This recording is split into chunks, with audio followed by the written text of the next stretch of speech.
Saudi अरब के crown Prince को जान का खतरा, मोहम्मद बिन सलमान ने जताई हत्या की आशंका, बताया कब होगी जान से मारने की कोशिश। नमस्कार, स्वागत है आपका हमारे चैनल डेली सऊदी न्यूज पर। खबर शुरू करने से पहले एक जरूरी सूचना आपको दे दें कि अगर आप सऊदी में फंस गए हैं, कफील आपको छोड़ नहीं रहा है, आप परेशान हैं, वापस अपने घर लौटना चाहते हैं, तो घबराए नहीं, स्क्रीन पर दिए गए नंबर पर कांटेक्ट करें। इनका नाम अहमद अली है। ये आपको कानूनी प्रक्रियाओं के तहत महज 3 से 4 दिन के अंदर ही खरूज लगाकर सऊदी से फाइनल एग्जिट कराकर आपको सही सलामत अपने देश पहुंचा देंगे।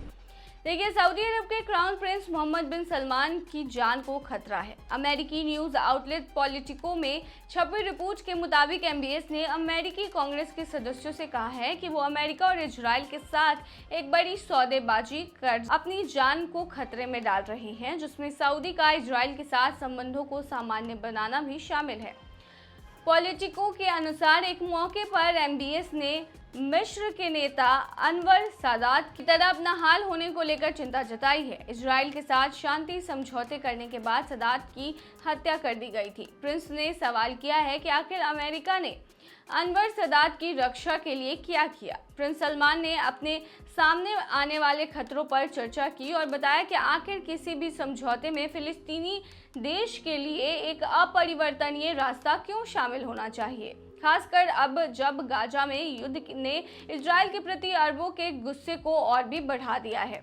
रिपोर्ट में एक पूर्व अमेरिकी अधिकारी और बातचीत की जानकारी रखने वाले 2 लोगों का हवाला दिया गया है। सूत्रों ने यह भी कहा है कि बातचीत से लगता है कि प्रिंस सलमान खतरे से वाकिफ होने के बावजूद अमेरिका और इजराइल के साथ मेगा डील करने के इच्छुक दिखाई देते हैं। वह इसे सऊदी अरब के भविष्य के लिए महत्वपूर्ण मानते हैं।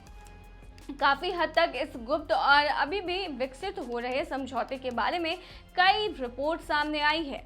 इसमें सऊदी के प्रति कई अमेरिकी प्रतिबद्धताएं भी शामिल है, जैसे एक संधि के जरिए सुरक्षा गारंटी, नागरिक परमाणु कार्यक्रम पर सहायता और टेक्नोलॉजी जैसे क्षेत्रों में आर्थिक निवेश। कुछ रिपोर्ट्स के मुताबिक सऊदी अरब चीन के साथ अपने लेन देन को सीमित कर देगा। यह इजराइल के साथ राजनयिक और अन्य संबंध भी स्थापित करेगा। मुस्लिम देशों के बीच सऊदी के महत्व को देखते हुए यह डील इजरायलियों के लिए एक वरदान होगी।